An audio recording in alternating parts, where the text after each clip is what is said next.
Il est le seul souverain de la forêt noire. Armé uniquement de sa hache, il a anéanti la moitié du royaume des orques. Aujourd'hui, l'aura de sa violence passée persiste, une menace si palpable qu'elle fait frissonner même le grand mage Gandalf.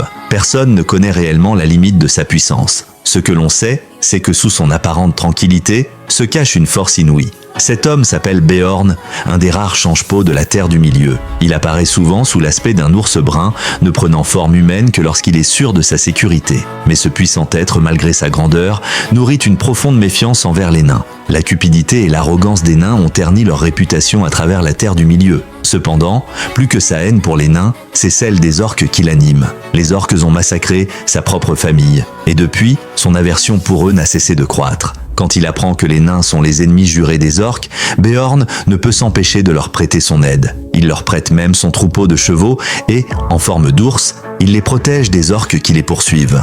Grâce à son aide, les nains atteignent bientôt la forêt noire. Ils prévoient de traverser la forêt pour rejoindre la montagne solitaire, le dernier royaume des nains. Mais dès que Gandalf arrive à l'entrée de la forêt, il ressent une puissante énergie sombre. En enquêtant davantage, il découvre des symboles de magie noire gravés sur les arbres. Soudainement, il comprend que la situation est plus grave qu'il ne le pensait. Il décide de se rendre dans les terres oubliées, où l'obscurité a déjà laissé ses traces, pour découvrir la vérité. Avant de partir, il avertit les nains de se méfier de toutes les créatures de la forêt noire. Là, la magie noire a pénétré chaque recoin, et le danger guette à chaque tournant. Mais les nains, arrogants comme toujours, ne prennent pas l'avertissement au sérieux. Lorsque des ennuis surviennent, ils préfèrent envoyer le hobbit, Bilbo Baggins, en avant. Malgré les dangers, Bilbo réussit à chaque fois à sortir indemne, mais petit à petit, le groupe se perd dans la forêt. Chacun commence à être victime de visions étranges et de troubles mentaux. Alors que les nains se disputent, Bilbo, déterminé à aider, grimpe au sommet du plus grand arbre pour retrouver son orientation. L'air frais de la cime le réveille instantanément. Il aperçoit le lac